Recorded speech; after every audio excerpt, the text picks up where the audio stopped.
lena incwadi yendumiso iyonke ibhalwa ngomnyaka wamawaka okanye ngomnyaka wewaka BC, ilonke phambi kokuba uKristu azalwe. Ibhalwa ke le ncwadi ibhalwa ngesiganeko sokubuya kwamaJuda ebuya ekuthinjweni. Xa ebuya ekuthinjweni ebethinjiwe for 70 years ehleli phaya ekuthinjweni. Ngoku ke xa ebuyayo ke ngoku ubhalwa ke ngoku le ndumiso. Le ndumiso ke icaca ke ngoku abuya ngokwezindlu xa ebuyayo. Abuyile iqala lokuqala, yabuya iqala lesibini neqala lesithathu. Iqala lokuqala ke ngoku yachazwa lona phaa kwincwadi kaEzra ngesahluko sokuqala uba ngaba kuye kwaphokoxeka ukumkani wasePerisi ukuba ngaba akwakhiwe iJerusalem. Ngeli xesha babuyayo ke babuya bezokwakha iJerusalem. Babuya ke kuba uThixo ethethile kukumkani wasePerisi wabamhlokotha uba ngaba amaJuda makahambe ayokokha itempile eJerusalem. Abuya ke ngoku okwesibini kwincwadi kaNehemiya ngesahluko sokuqala nazo ukwehla ubheka phaa ezantsi sisiyindlu leyo yesibini. Xa ebuyayo ke ngoku ebuya kuthinjweni, ndithe ababuyanga ngexesha elinye xa bebuyayo. Ngoku ke ngoku siyifumana ke ngoku lena ke ivesi xa eyibhalayo ibhalwa ke nguDavide. UDavide uyibhala ke ngoku yena ejonge kwimeko engasemva okanye ejonge ihistory yamaJuda ewonke. Xa eyibhalayo ke ngoku uyibhala ukuze Nkosi yam echaza amandla kaThixo okanye ebalula amandla kaThixo.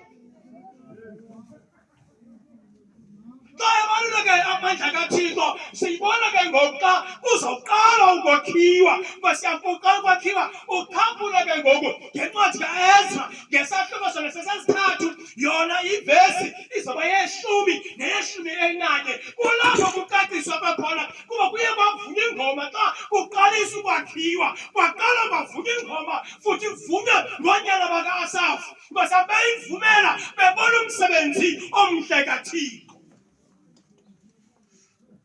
Ngoku ke ngoku lena ke indumiso njengoba ibhalwa ke ngoku engqiyame kwizinto ezintlanu eyibhalwa ke le ncwadi yendumiso. Into yokuqala luloyiso leentshaba zakhe. Nkosi yam, uloyiso leentshaba zakhe. Ithi le ncwadi eBhayibhileni uba siloke siyikhangela uba besiyiqala ekuqaleni. Nkosi yam, zasimrhawule Nkosi yam uDavide. Nkosi yam, iintshaba zakhe njengenyosi. Ngoku ebalula ke ngoku amandla okoyiswa kwazo.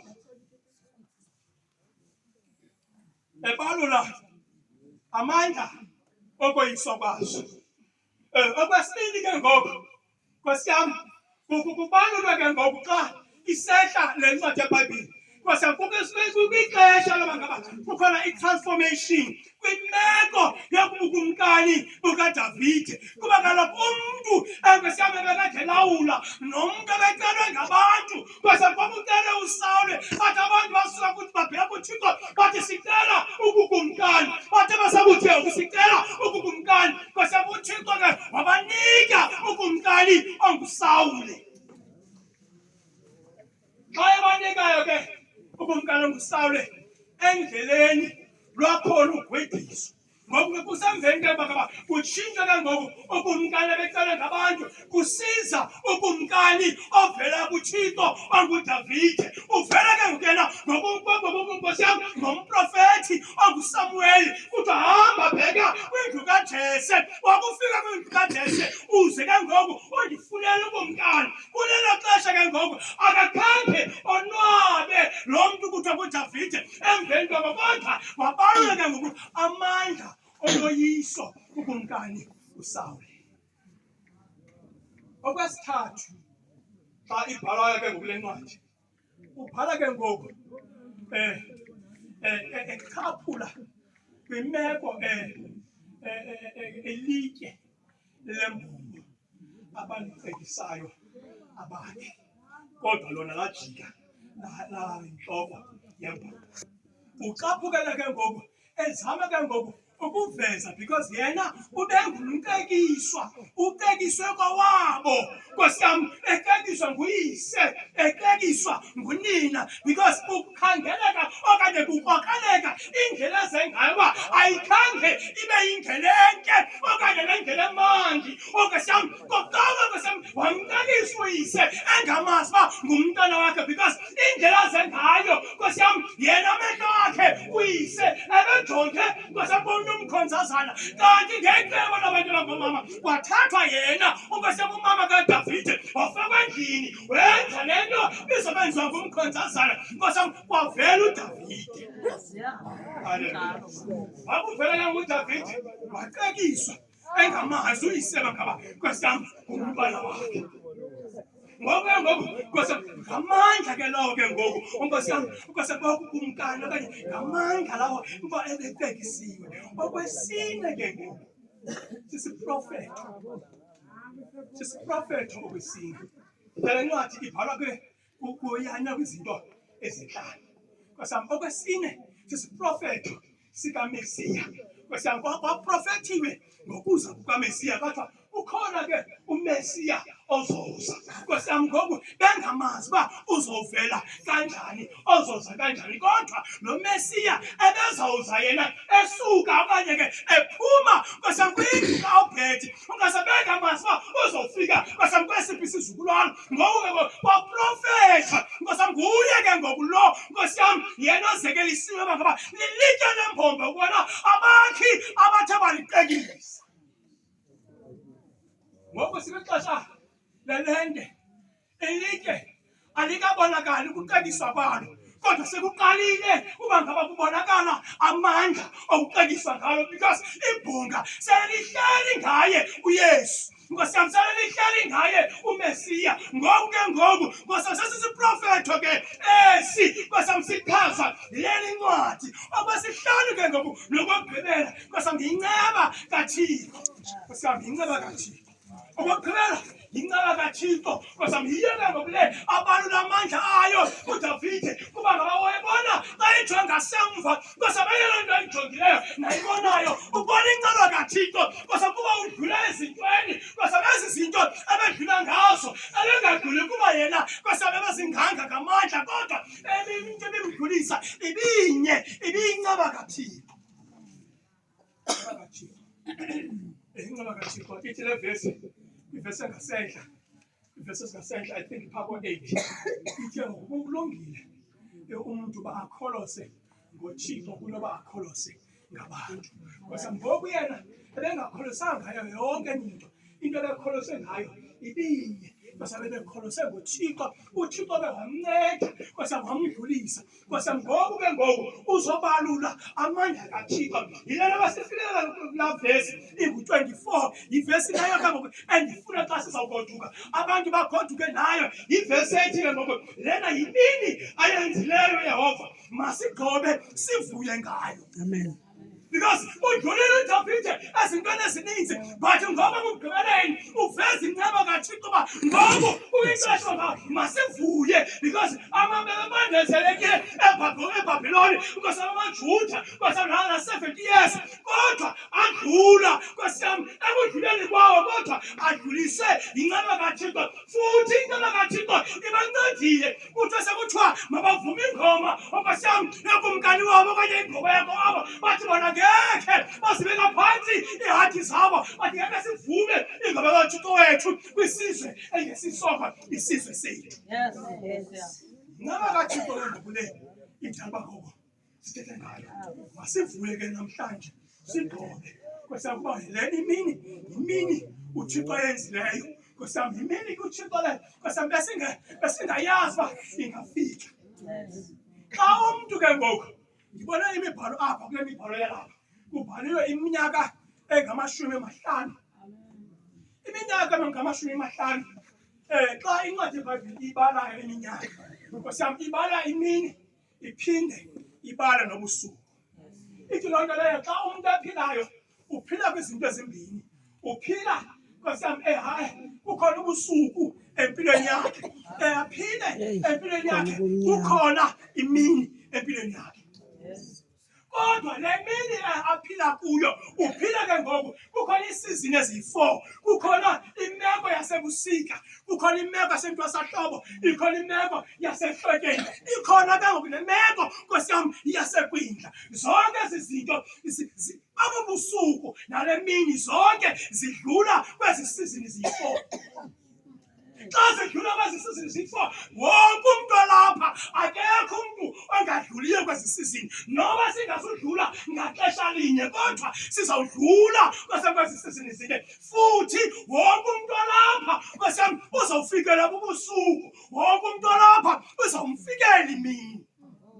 Kodwa ayona nto inamandla, ukazama ayona nto ekumele ngoku thina siphakamise amandla ngayo yinceba kaThixo, because xa sidlula kuzo zonke ezi zinto sidlula ngenceba kaThixo. Haleluya. Inceba kaThixo siyilisayo. Sidlulele kuba sinqwenela ukudlula, but inceba kaThixo. Inceba kaThixo ke yinto obungayideserve, but uThixo kuba yena ekubona uba ikufanele aqala kunikeza. Ungasabokhe wathi ngencwadi kaPetros, wathi Nkosi ayisininanga enkosi endandiyithandayo, ndim endandiyithandayo ndanincamela unyana wam ekuphela kumzeleyo, Nkosi ukuze azawufela nina. Nkosi ithi yona uThixo usithandile thina, Nkosi singekamthandi singamqalisi ukumthanda, kodwa uThixo yena wasithanda. Amen. Yilena namhlanje uThixo uba lo gama silapha Nkosi kule nkonzo, Nkosi yam, kodwa wonke umntu abulela inceba kaThixo. Wonke umntu abulela inceba kaThixo, because ibalulekile emntwini wonke. Abanye abantu abafiki kula mashumi manga namhlanje, sizofika nathi kwasibani baphela ngeneno. Nkosi yam, futhi abanye abantu sele befikile abakwazi ubulela uThixo, bathi Nkosi yam Thixo siyabulela, because namhlanje le nto iphathi yabazakwenza ubulelo esithi Thixo ndiyabulela ngenceba yakho. Ndiyabulela ngenceba yakho. Ngoba kaThixo yodwa ke elapha namhlanje kufuneka uba namhlanje sivuye. Lo gama sizawuthetha namhlanje, kodwa sivuye ngenceba kaThixo. Inceba kaThixo ke Nkosi yam uDavide mphathi wam imngenile inceba kaThixo, futhi wayiqonda, because Nkosi yam lo gama sihambayo kwezi sizini zine, Nkosi yam zine, Nkosi yam zonyaka, Nkosi yam zikhona ezinye izinto Nkosi yam esiye singene, Nkosi yam singene kuba Nkosi yam singeniswa ngabantu, Nkosi yam umntu abona ngaba ukuqiniselelo ngenxa yabantu. Kodwa Nkosi yam kwezi sizini zinye, Nkosi yam umntu uyakwazi ukuzingenela futhi avuqiniselelo kuba ezingenela. uDavide uyayazi le nto engekawazingenela, kodwa inceba kaThixo xa izofuna izokhupha umntu ayijonge uba ufakwa ngumntu na okanye uzifakile na, but inceba kaThixo yona iyafika ke nakuye uDavide ngomprofethi uNathani. Nkosi wathi uDavide xa ifikile inceba yakhe, wathi kunoba ndiwele esandleni somntu ubhetela kanye nkosi, ndiwele esandleni sakho, kuba isandla sikaThixo sinenceba sinemfesane. Ngeke namhlanje kuthi uba sivuye kuba Nkosi yam yimini uThixo le ayenzileyo. Nkosi yam ekuthini uba namhlanje masivuye ngayo sidobe, because uThixo uyenzile futhi uyenze ngabom uba Nkosi yam namhlanje sizohlangana apha namhlanje. Uyenze ngabom Nkosi yam uba ngaba uThixo xa esidlulisa ezifeni uyenza ngabom uba ngaba masidlule kwezi zinto, futhi uyenze uba ngaba ekugqibeleni sibonge amandla kaThixo. Abanye abantu ke bathi basakufumana inceba kaThixo, Nkosi yam sele bexelela uba mabahambe babheke enkonzweni phambi kwambingeleli ezibonakalisa, umntu ajike endleleni. Kuphindiswa abantu abalishumi kwiqhenqa, xa kuphindiswa abantu abalishumi kuthiwa ngalozibonakalisa phambi kombingeleli. Incwadi kaBhayibhile Nkosi yam ababonakalanga bonke, kodwa benzele inceba bonke, kodwa babonakala bonke phambi koThixo. Nkosi yam wabuzwa umbingeleli uba bakufika ngaba belingaphiliswanga na nilishumi. Ngabo bathi ke ngoku abanye abantu bathi basebenzelwa inceba kaThixo bamlibala uThixo uba ngaba makabuye kuThixo. Nkosi yam bayamlibala uba ngaba Nkosi yam bekukhanga khona madoda, bekukhanga khona into xa kubuzwayo kuYesu kuphethwe idanariya, Nkosi yam enomfanekiso. So idanariya enomfanekiso nomfanekiso ubonakala ungukaKhesari. Kwesami wathi ngoku kwesami wabuza kubo lo mfanekiso ingaba ngokabani na? Kwathiwa hayi ngokaKhesari.